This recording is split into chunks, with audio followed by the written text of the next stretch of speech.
Geoffrey Chaucer was born in London. He was the son of a wine merchant and he received an excellent education. He started his career when he wrote one of his most important works, the Book of the Duchess, but his masterpiece is the Canterbury Tales. He died in 1400 and was the first poet to be buried in Westminster Abbey in what was to become a poet's corner.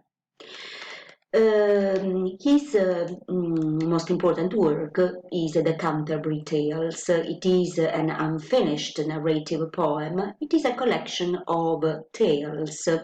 This work belongs to the literary genre of writing known as estate satire, in which the author deals with stock characters, introduces stereotypes, that is, human beings that represent biases and defects of human beings. The story is about 30 people, including Chaucer, who meet at the Tabard Inn in Southwark in London. They are all going on pilgrimage to Canterbury Cathedral to visit the tomb of Thomas Becket. The host of Tabard Inn suggests to make things interesting and he proposes that every pilgrim should tell two stories on the way to Canterbury and two on the way back. The best story would win a free supper. The different tales are both religious, humorous, moral, and satirical. Before the storytelling begins, Chaucer gives us portraits of each of the travelers in a general prologue that is considered to be the most important part of this masterpiece because in the general prologue the poet makes a portrait of the society of his own times and gives a realistic portrait of the people living in this period. So the general prologue represents an important document to learn something about the medieval times. The people, the pilgrims, going on a pilgrimage represent the middle class, clergy, and the feudal society. Two social classes are missing, the aristocrats and the poor people who could not afford traveling and going on pilgrimage.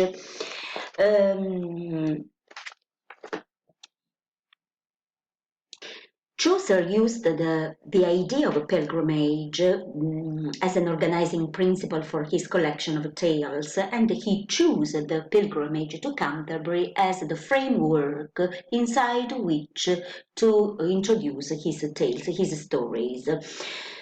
Pilgrimages to religious sites were an important feature of medieval religious life for members of all social classes. Although Chaucer's pilgrims seem more interested in socializing than spirituality, thousands of medieval people felt obliged to make journeys to places as far away as Jerusalem and as close as the next village in search of forgiveness, to give thanks, or simply to demonstrate their faith. What about Chaucer's language? The language used by Chaucer is the dialect spoken in London, that is the East Midland dialect, and he gave this dialect a written form.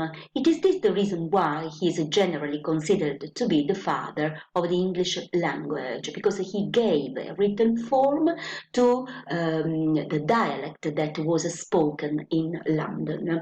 And during the medieval times, three languages were spoken in England: French, Anglo-Saxon, and Latin. It was from the mixture, from the blend of these three languages that Middle English emerged. By the time Chaucer wrote the Canterbury Tales, English had replaced French as the language of instruction. English was also becoming the language of government, the language of politics, and there was a growing demand for literary works in English. However, Chaucer knew the problem of writing poetry in English. It demanded a new form of the language that was a literary language. Shaped largely by French and Latin models, but he built upon the old popular tradition and on a deep knowledge of actual speech, which formed the basis of Chaucer's dramatic style. That is, he succeeded in combining French, Latin, classical models with the popular tradition. So, let's summarize.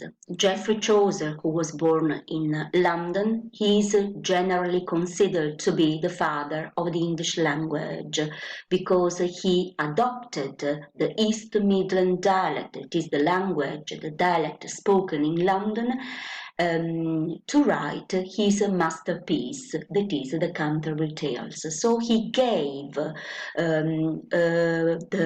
language, the dialect, the dialect spoken in London, gave this language literary dignity. The Canterbury Tales is a collection of tales told by different pilgrims who represent different classes. They represent the feudal society, the clergy, and especially the middle class. These pilgrims, who are 29, are described by the poet. He gives information about their physical appearance, about the clothes they are wearing, about their attitude, gives us information about their qualities, their personality, and we also learn something about Geoffrey Chaucer's idea and opinion of each character. The tales are introduced by the so-called general prologue that can be considered to be the most important part of the work. Why? Because it is a portrait of the life at Chaucer's times, that is, during the medieval times, and it is a realistic description of these times. So this general prologue is important to get some information about the life of the people during the medieval times.